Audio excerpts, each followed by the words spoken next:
Friends, നമ്മൾ ബോംബെയിൽ വന്നിരിക്കുകയാണ്. അപ്പം അങ്ങോട്ട് വന്ന വീഡിയോ ഒന്നും നമ്മൾ എടുത്തിട്ടില്ല. അന്നേരം നമ്മളെ യാത്രയുടെ കുറേ എമർജൻസി കാര്യങ്ങളൊക്കെ ഉള്ളതുകൊണ്ട് നമുക്ക് വീഡിയോ എടുക്കാനോ കാര്യങ്ങളോ ഇടയ്ക്ക് നിർത്തി പറ്റിയില്ല. അപ്പോൾ തിരിച്ച് നമ്മൾ റിലാക്സ് ആയിട്ട് തിരിച്ചു പോകുന്ന സമയത്ത് നമുക്ക് വീഡിയോ എടുത്ത് നമ്മളിവിടുന്ന് കോട്ടയം വരെയുള്ള നമ്മുടെ ട്രാവലിൻ്റെ വീഡിയോ ആണ് വരുന്നത്. ഹായ് ഫ്രണ്ട്സ്, ടൊമാറ്റോ ട്രാവലിൻ്റെ മറ്റൊരു വീഡിയോയിലേക്ക് എല്ലാവർക്കും സ്വാഗതം. നമ്മുടെ വീഡിയോ എന്ന് പറഞ്ഞു കഴിഞ്ഞാൽ നമ്മൾ ടണലിൻ്റെ അകത്തൂടെ യാത്ര ചെയ്യുന്ന വീഡിയോ ആണ്. അപ്പോൾ നമ്മൾ ടണലിൻ്റെ അകത്തൂടെ യാത്ര ചെയ്യുന്ന കുതിരേൻ്റെ അകത്താണ്. അപ്പം ഇത് എന്ന് പറഞ്ഞു കഴിഞ്ഞാൽ നമ്മളങ്ങോട്ട് ഒരു 7-8 ടണലുകളുണ്ട് നമ്മളങ്ങോട്ട് പോകുന്നതിന്. അപ്പോൾ നമ്മളതിൻ്റെ കുറച്ച് ഇതൊക്കെ എടുത്തിട്ടുള്ളൂ. ഇത് ടണലിൻ്റെ അകത്തുള്ള കാഴ്ചകളാണിത്. അപ്പോൾ ഇതുപോലത്തെ തന്നെ നീളം കൂടിയതും 1 കിലോമീറ്റർ 2 കിലോമീറ്ററൊക്കെ ദൂരത്തിൽ ടണലുണ്ട്. അപ്പോൾ അങ്ങനത്തെ ടണലുകൾ ഒരു 7 എണ്ണമൊക്കെ കിടന്നാണ് നമ്മൾ ഈ പോകുന്നത്. അപ്പോൾ ഇത് ഒരു മലയുടെ ഒരു സൈഡ് വഴി ഇതിങ്ങനെ അങ്ങോട്ട് പോകുന്നു, തിരിച്ച് ഇപ്പുറം വേറെ വഴിയാണ് തിരിച്ച് കയറുന്നത്. അപ്പോൾ നമ്മൾ തിരിച്ച് പോരുന്ന വഴിക്ക് കുറച്ചൊക്കെ എടുത്തു, കുറച്ച് ടണലിൻ്റെ വീഡിയോകളൊക്കെ എടുത്തിട്ടുള്ളൂ. അത് നിങ്ങളെ കാണിക്കാൻ വേണ്ടി കുറച്ച് വീഡിയോ ഒക്കെ എടുത്ത്. ഇതിപ്പോൾ നമ്മൾ പകൽ കയറി വരുന്നത് കണ്ടു കഴിഞ്ഞാൽ രാത്രിയാന്നേ പറയുള്ളൂ. അതുപോലെ നല്ല എപ്പോഴും ഫുൾ ടൈം ഈ ലൈറ്റൊക്കെ ഇട്ട് നമ്മുടെ കുതിരാൻ്റെ അതേപോലെ തന്നെ. അപ്പോൾ അതിലും ദൂരം കൂടുതലുള്ള ടണലുകളാണ് ഇതെല്ലാം. ആ കാഴ്ചകളാണ് നമ്മൾ കാണുന്നത്.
ജസ്റ്റ് ടണലിൻ്റെ അകത്തൊന്നും വെളിയിലിറങ്ങി. ഇനി നമ്മൾ വീണ്ടും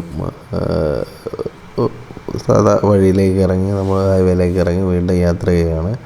അപ്പോൾ നിങ്ങൾക്ക് ഈ ടണൽ വീഡിയോ ഇഷ്ടമായെന്ന് വിചാരിക്കുന്നു. ഇഷ്ടമായെങ്കിൽ ലൈക്ക് ചെയ്യുക, ഷെയർ ചെയ്യുക, സബ്സ്ക്രൈബ് ചെയ്യുക. വീണ്ടും നല്ലൊരു വീഡിയോ ആയിട്ട് വീണ്ടും വരുന്നതായിരിക്കും. ബൈ.